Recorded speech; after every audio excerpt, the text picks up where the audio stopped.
morning friends! Today is a beautiful sunny Sunday and I have a whole lot of wholesale tasks to do. So I thought I'd take you behind the scenes with me and I will show you how I do wholesale for my small business. And who knows, maybe you can apply it to yours as well. You definitely can. I have a few different types of wholesale that I do for my small business and I am sorting them all today. So I'm just going to show you in the order that I'm doing them because that's easy. Let's do it! Grab a cuppa. This is coffee. It's good. The first one I'm going to show you is actually the newest one that I'm doing. I'm doing a product placement and kind of pay as you go with another market trader. So I have this spreadsheet that I've set up for my collaborator. She is an incredible crochet artist and I stood next to her at a market we did together in London. Our stuff just looked really well together. Got talking about wholesale because she wanted to just pay up front, but then she'd be limited to only a certain amount of product. So I said we could do a sale or return style thing, which means that I will give her the products up front and she will display them on her table, and then when she sells them she pays me a commission and she pays that monthly. So this spreadsheet just has an overview of the different things that I am sending to her and the quantities, and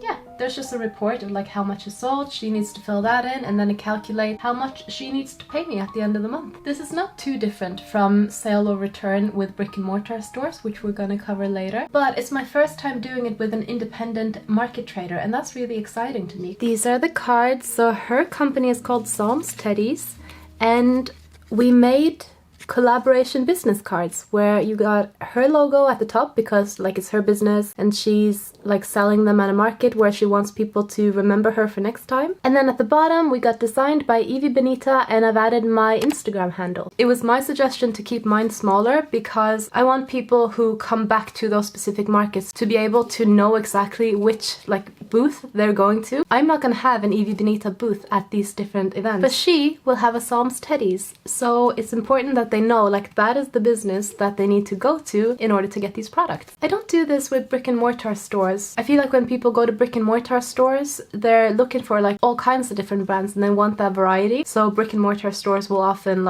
they will want to have your packaging and branding on it rather than their own, because very often they will also have their own in-store range anyway, so they don't want that to get mixed up. It's so sunny behind me. How beautiful is that? Let me know in the comments, what is your favorite season? Mine is no winter, but I have to say we are having a very nice winter. As cold as it is, I am rocking my thermals today. I'm gonna go grab our products and then we'll get started packing these.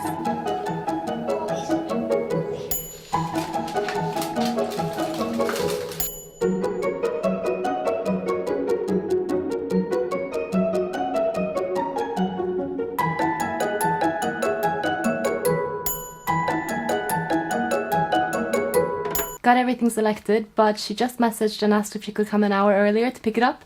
So I am gonna rush and I'm gonna get some footage, but then we're gonna talk again. Isa just came to pick up the pins. So if you're ever in London and you want to pick up any of my pins, go check her out. Or if you're ever in the Brixton proximities of London, I have another wholesale customer there, and that is what we're gonna be covering next. Solo Craft or Solo Craft Faire, their shop in Brixton, is one of the 4 shops that I do sale or return with. Sale or return is a type of wholesale where you send your products to the business that's going to be selling them. You pay a monthly rental fee and you also pay a commission on your income. I'm gonna stand. Sitting just feels a bit too CEO-like. But yeah, you pay a rental fee for your shelf, for your area, and then you pay a commission on everything that you sell. There is typically a limited amount of products that you can send in, but every shop will be different for this. For example, the shop I'm in London is a small shop because rent is so expensive and they have a very limited space that you can have your products. So I am allowed, if I was only doing enamel pins, I would be allowed to have 50 pins in that shop at any point in time. But I have a bit of a mix, so I have around 35 products in total because I sent a couple of tote bags in the hope that maybe one day I will sell one of my 500 tote bags.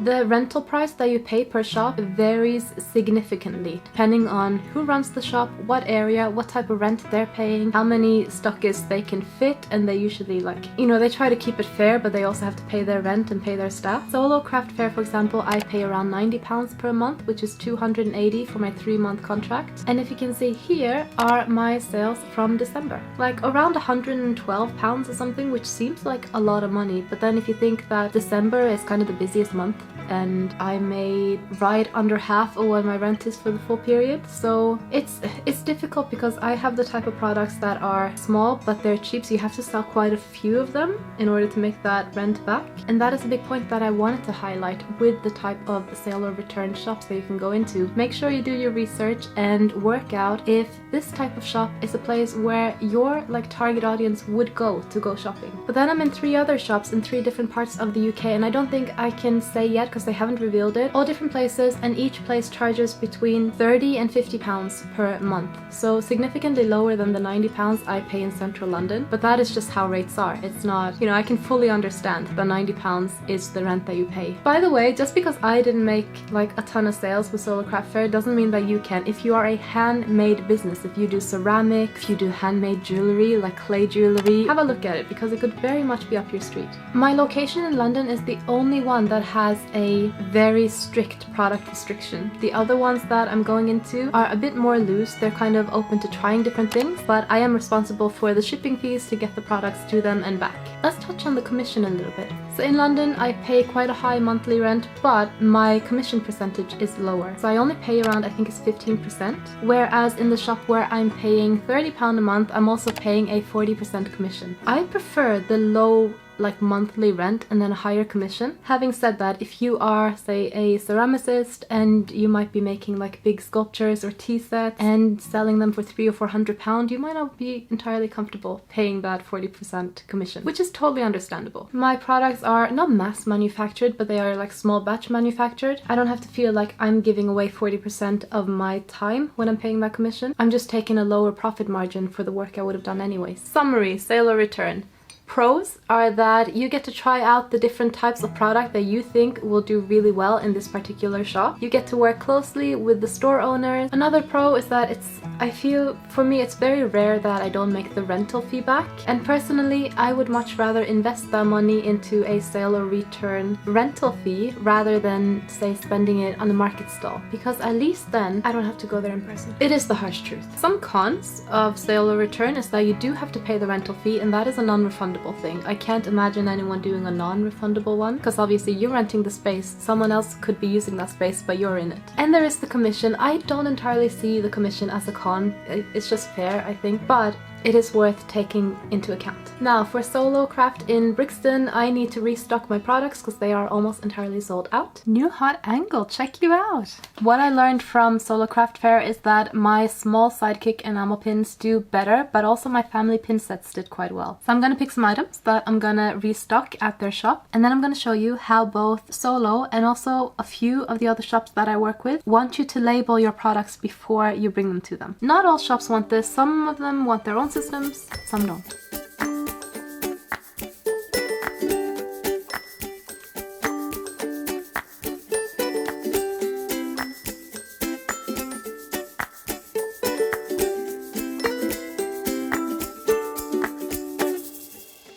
For some of the shops that I work with, they require you to put your SKUs on the back yourself and also to add pricing. To print my SKUs, I use my Minbin printer. I literally just copy them from my spreadsheet and I paste them into a label on the app, and then I save that for a future reference if I want to print it again. I make the text super tiny. Last time I printed them a bit bigger. It looked really clunky and cheap when I printed it out, and so this time when I'm restocking, I wanted to make it smaller and a little bit more elegant. I do, however, regret that I didn't change the font when I made my label. I completely forgot that you can do that, but I think a different font would have made it a little bit easier to read, but oh hey, they're still legible, so it's okay.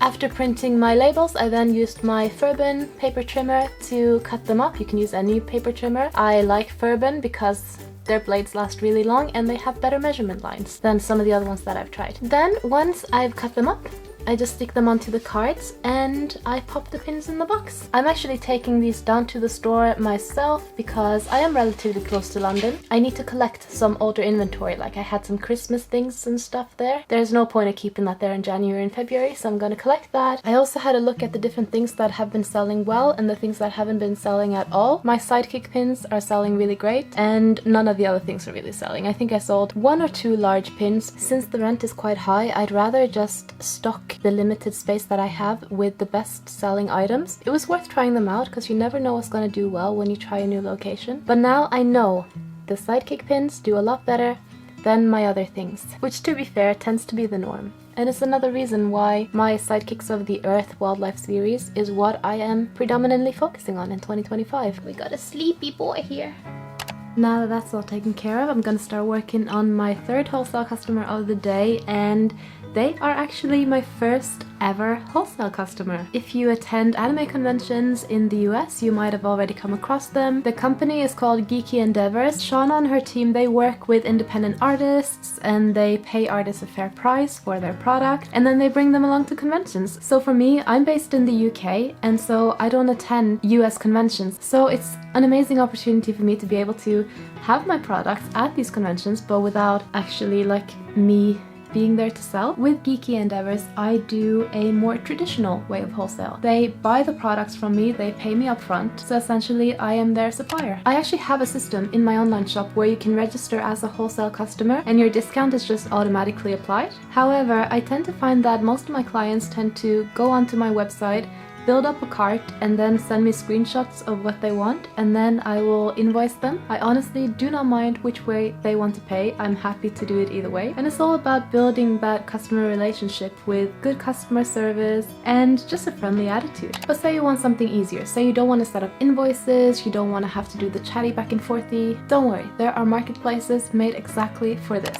Faire is an online marketplace that helps connect small business owners and artists. It's kind of like the Etsy of wholesale. It's very easy to get started with. You have to apply, you can't just open your shop, but they're basically just checking that your brand is what you say it is. So don't be scared to apply, it's not strict at all. I have an invite link in the description if you want to try out Faire for your own small business. And if you happen to be a brick and mortar store or a retailer who is interested in stocking my products, I do have a Faire invite link that you can click, and then basically I will pay 0 commissions on any orders you place with me. It's Faire's way of saying thank you for bringing a retailer to our platform. Now you don't have to pay when they place an order. Before we wrap up, let's talk about percentages. So what kind of profit margin can you expect to get from wholesale? With sale or return, as we saw, the commission rate that your retailer will charge you kind of depends on the ground rent as well. So if you're paying them £90 a month, it might be that you get a very low commission percentage. Maybe you only pay 10%, which means if you sold something for £10 or $10, they would only take £1 or $1. Whereas if you are paying say 20 or 30 pounds in ground rent, which is kind of unheard of, you might be paying a commission percentage of 30 to 40%, which means that for every £10 you make, they will take between 3 and 4. I personally prefer the low ground rent and higher commission percentage, but it is up to you as an individual what you feel comfortable with. If you don't feel comfortable with it, just say no, you don't want to do it. With wholesale, like the traditional forms of wholesale, say you're selling on Faire, you decide your own discount percentage. They do, I don't know if they require or if they just recommend that it is at least 50%. I think that's the default. I have mine at 60, meaning that if I have a product that I would tend to sell for $10 or £10, I would offer that to a retailer at a 60% discount, which would leave me with £4 left. And then they would take that £6 profit. The benefit of that is that I get paid up front. The downside is that I get a lower amount than if I had done sale or return or a consignment store. Getting into wholesale has been a game changer for my small business, and I know I use the word